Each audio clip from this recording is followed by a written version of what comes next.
तो मैं इसको आगे ये और इसमें है ये पॉइंट कि आप हमेशा जाटव लोगों की जिक्र करते हैं कि जाटव क्यों आगे बढ़ गए। आपने कभी सोचा जाटव क्यों आगे बढ़ गए? उनका त्याग और बलिदान बहुत है और उन्होंने शिक्षा जो है 100% हासिल करी है और उनकी आपस में यूनिटी है, वो आपस में एक दूसरे की मदद भी करते हैं। और उनका एक गुरु भी है जिसको वो रविदास जी कहते हैं। मतलब उनका एक लक्ष्य है, रविदास जी ने जो किताब लिखी है या जो भी है वो उसकी सत्संग करते हैं, वो लोग बैठते हैं और उनके नाम से आगे बढ़ते हैं। और दूसरी बात यह है कि सबसे बड़ी बात यह है कि आपके हमारे घर में अम्बेडकर जी का नहीं है फ़ोटो, तो वो अम्बेडकर जी का उनके घर में सबके घर में होगा, 100% उनका फोटो। तो उन्होंने अपना लिया है अम्बेडकर को, दलित समाज के। देखो एक बात सुनो, फिर मुझे बीच में थोड़ा सा बोलना पड़ गया। भीमराव अम्बेडकर, डॉक्टर भीमराव अम्बेडकर कोई सिर्फ जाटवों के नहीं थे, समझे, वो दलित समाज के थे और भील जाति के थे, समझे। मगर सवाल कहने का ये है कि जो कोई भी अगर किसी धर्म को अपना लेता है, समझे, या किसी को देवता को या किसी महापुरुष को अपना लेता है तो वो कामयाब हो जाता है। अब उन्होंने अपना लिया अपने। हमारे वहाँ जो है कुछ बातें ऐसी होती हैं कि 10 तो भी उसमें चले गए भी, मतलब भीमराव अम्बेडकर पार्टी में चले गए, समझे, और कुछ है नहीं, तो आप कैसे अपनाएंगे? अच्छा जाटव होगी सर, मैं तरक्की के बारे में चलिए मैं अभी रुकिए, आपको मौका बोलते हैं थोड़ा सा, एक मिनट, एक बात में ठीक। जाटव तरक्की क्यों पाया? हमारे बाप दादा के पास में कोई दौलत नहीं थी, हमारे बाप दादा के पास में कोई ज़मीन नहीं थी, मकान भी थी, वो भी कोड़ियों के दाम बेच दिए। मगर आज जाटव के पास में गांव में मैं फिर फील्ड के अंदर आप जाके देखो, बिलासपुर तहसील का मैंने पूरा मुआयना करा। उन्होंने अगर उनके पास 10 बीघा ज़मीन है तो 1 बीघा ज़मीन करने के बाद में अपने बच्चे को कामयाब कर दिया। उनके बाप दादा के पास दौलत नहीं थी, दौलत थी, उन्होंने अपनी ज़मीन बेची, मकान बेचा, उन्होंने कामयाब कर दिया और पढ़ के दिखाया, और उनके बच्चों ने पढ़ के दिखाया। हमारे पास क्या है भाई साहब? तो भीमराव अम्बेडकर के उस पर कहाँ कैसे जाएंगे? मैं जानता हूँ इस बात को। आप बागीकी में जाइए, और जब बागीकी में नहीं जाएंगे आप, और फिर दूसरी एक बात हो, मायावती हैं। चलिए मैं और थोड़ा पॉइंट टू कर लूँ, फिर आपको मौका देंगे। मगर मेरे पास आज 2 मीटिंग का टाइम किससे, अगर ऐसा रखते तो मैं तुम्हें समझाता। मैं दूसरे चल रहे हैं सलविंदर भाई साहब, आप पंडित को बुरा कहते हैं। आप 4 भाई हैं, एक भाई गंदा रहता है, शराब पीता है, मांस खाता है, किसी की बात नहीं मानता, तो आप भी तो उसको लगभग छोड़ ही देते हो। ये भाई साहब बहुत अच्छे से जानते हैं, ये भी बहुत अच्छे, तुम तो बच्चे हो खा रहे हो। आपके शरीर में आलस क्यों है, सुस्ती क्यों है? आपने कभी सोचा नहीं हमारी बिरादरी के लोगों की मृत्यु क्यों हो जाती जल्दी? 70% औरतें क्यों विधवा हैं? आपने सोचा ही नहीं कभी विचार किया? क्या बस खाना पीना सोना और पत्नी के बगल में सोना यही जीवन माना है? ये तो पशु भी करते हैं सारा, ये तो पशु भी करते हैं। क्यों भाई साहब? जो घर में भक्ति करते हैं, देखो भाई साहब, उसको तो कहते हैं भगत। आप लोग भक्ति करते हैं, पूजा पाठ करते हो बेटा? करते हो बेटा? बड़े भाई साहब आप करते हो? तो बड़े भाई साहब भक्ति तो कोई करता ही। आप लोग आते हो भगत लोगों की श्रेणी में, आप लोग आते हो भगत की श्रेणी में, लेकिन जो आदमी जंगल में जाके गुरु के चरण शरण में रह के जो करता है ना, वो साधना कहलाती है। और साधना से जो है विशेष गुण आते हैं। अभी मेरे बच्चे कल ही आए केदारनाथ से, ठीक है बेटे, समझे, केदारनाथ और बद्रीनाथ से आए तब, और साधना पर्यावाची हुए, और मुझे ये सौभाग्य मिला है कि मैंने साधना की है पहाड़ों में।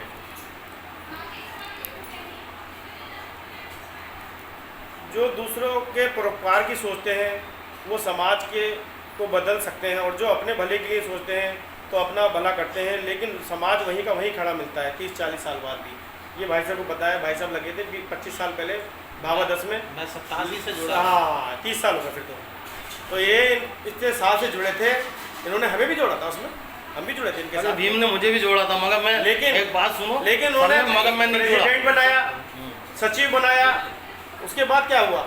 ना तो IAS बन पाए, ना बिजनेसमैन बन पाए, ना कोई कैरियर बन पाया। तो जब और एक पहचान भी हमारी धूमिल हो गई, उन्होंने तो हम समाज में ये कट गए कि भाई ये तो वाल्मीकि लोग हैं। अगर जब वो अपना भला सोच गया तो दूसरे का क्या सोच? आज देखो, मैं बार बार इनका नाम यूँ ले रहा हूँ क्योंकि देखो इनकी पहचान है, हाँ ठीक है, आसपास के तहसीलों में भी है, आसपास का शहर भी इनको जानता है, ये है। तो इस तरीके से भाई साहब आपको जानकारी आश्चर्य होगा कि दुनिया में 1100 साल बाद भी एक चीज़ नहीं बदली, वो है वाल्मीकि, जिसको जो है मुगलों ने भंगी शब्द का नाम दिया है। अन्य समाजों ने भी उनको वाल्मीकि शब्द बनाया। देखो वाल्मीकि कोई हमारे गुरु नहीं थे, कोई महात्मा नहीं थे। वाल्मीकि जी उन्होंने गलत कहानी लिख दी। एक मिनट, आपकी सब बातें हमारी बात का तो जवाब दूंगा, बोलने नहीं देगा। बोलने पूरा मौका मिलेगा आपको, पूरा ही मौका नहीं तो मिलेगा। मुझे भाई टाइम नहीं है ना नहीं मेरे नहीं पास। तो वाल्मीकि जो है एक थोपा हुआ शब्द है। वाल्मीकि जी कुछ नहीं थे, वाल्मीकि जी एक महाकवि थे और रामचरितमानस के जितने पात्र आए थे उनके साथ वो भी आए, उन्होंने भी सहायता करी। लेकिन ये हमारे नहीं, ऐसा नहीं थे कि गुरु थे। अगर वो हमारे गुरु होते तो हमारे अंदर एक तो लक्षण होता, हमारी 50% आबादी है वो शिक्षित तो होती कम से कम, या कवि होती, कुछ होती तो इस प्रकार से हम वो हमारे नहीं थे, हमें जोड़ा गया है। ये तो हमारे कई विद्वानों ने भी कहा ये बात। आखिर हम हैं कौन, क्यों नहीं बदले? इसका जवाब है कि हमारा कोई गुरु नहीं है, इसलिए हमारा कोई और हमारे कोई संस्कार भी नहीं है। गुस्सा, क्रोध, जलन, चिढ़ना, मारना और मरना ये हमारे अंदर है, ये हमारी प्रॉपर्टी है, ये हमारे अंदर से प्रॉपर्टी है। अभी कुछ उधर कांड हो जाएगा सरदारों से, अभी हम सब पूरा मोहल्ला भाग जाएगा लड़ने के लिए, पर इनकी जैसे कोई महापुरुष ने ये पूछेगा कि भाई हुआ क्या, बात क्या है, भाग क्यों रहो तलवारें लेके? ये तलवारें तो मेरे सामने निकली इस मोहल्ले से, एक मेरे पास ही तलवार नहीं थी कलम थी जो आज चल रही है क्या समाज में और संस्था चल रही है, क्या उन्होंने कोई बदलाव किया? कोई एक IAS PCS क्या डॉक्टर इंजीनियर बनाया? घूम फिर के वही नगर पालिका पे आ जाते हैं सब लोग। क्या उन्होंने कोई वृद्धालय खोला? तो उन्होंने वृद्धालय खोला, कोई प्याऊ लगवाए? आप बता सकते हैं? कोई प्याऊ वृद्धालय कोई नहीं खोला ना उन्होंने। उन्होंने उनमें ना तो कोई अम्बेडकर निकला, ना कोई अब्दुल कलाम निकला, और ना कोई उन्होंने ऐसा कोई नेक कार्य किया। जिन महापुरुषों का आप जिक्र कर रहा हूँ, इन महापुरुषों की कोई शादी इस बिरादरी में कर ही नहीं सकता और न बन सकते। जागो, जागो, समझो, बेड़ियां तोड़ो, सीखो, गुरु दीक्षा लो, मंत्र साधना लो, गुरु की आज्ञा का पालन करो, शिक्षा ग्रहण करो, जो आपको शिक्षा दे, आपको भले की बात करे, जैसे पापा कर रहे हैं आपके, उनका सम्मान करो, उनकी पूजा करो, क्योंकि आपको और कोई समझाने नहीं आएगा। दूसरी बिरादरी का आदमी तो कभी नहीं आएगा समझाने, आपसे वोट लेने आएगा। सबसे पहले आपने गुरु दीक्षा लेनी है, सुधार करना है तो अपनी ज़िंदगी में। देखो बीज डाल लो बेटे, तुमने बहुत साल पहले तुमने भी इन्होंने बताया कि मैंने योगा कराया था और इनको ओम करा के गया था, ये कह रहे हैं मुझे अभी तक याद है, ये बच्चों को अभी तक याद है, ये अब बड़े हो गए। तो आपको आश्रम में साधना करनी है, गुरु की आज्ञा का पालन करना है। आश्रम हमारे सब तैयार हैं, ये मत समझना कि कुछ नहीं है हमारा सब कुछ तैयार है, बस आपको आने की देर है। 3 दिन आप सिटिंग देनी है आपने, अपने जीवन के 3 दिन रहना है, और अपने जीवन में आप वो बदलाव लाएंगे कि आपको खुद महसूस होगा कि जो मैं बोल रहा हूँ ना, मुझसे ज़्यादा आप बोलोगे, क्योंकि आपका नया खून है। फिर समाज के जो बीमार परेशान लोगों हैं, गुरु रूप से उन्हें मिलाना, आपके जितने लोग जानने वाले हैं उनको लेके आना, उनकी परेशानी बताना, उनकी परेशानी चुटकियों में दूर हो जाएगी। वो मुझे सारी परेशानी पता है, वो सब क्यों हो रही है।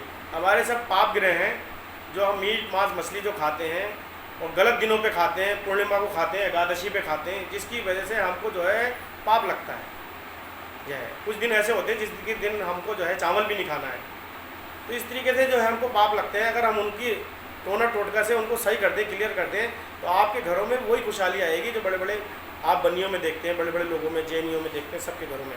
बस आपको लेकिन संस्कार करना है। हमारे पास शिक्षा का कार्यक्रम है। शिक्षा का कार्यक्रम भाई साहब ये है कि हमारे रामपुर का बच्चा जाएगा हल्द्वानी, हल्द्वानी का बच्चा आएगा मुरादाबाद, मुरादाबाद का बच्चा रहेगा बरेली।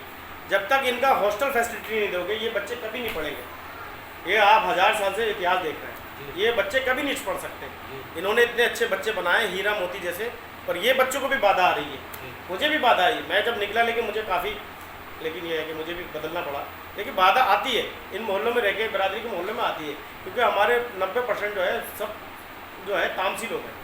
क्योंकि हमारे यहाँ सुबह रात का मीट रखा होता है, वो मीट खाते हैं, रात की बासी रोटी होती है वो खाते हैं हम, और इस तरीके से हम बासी खाना खाते हैं तो हमारा स्वास्थ्य भी खराब होता है, हमारी बुद्धि भी ऐसी तैयार होती है।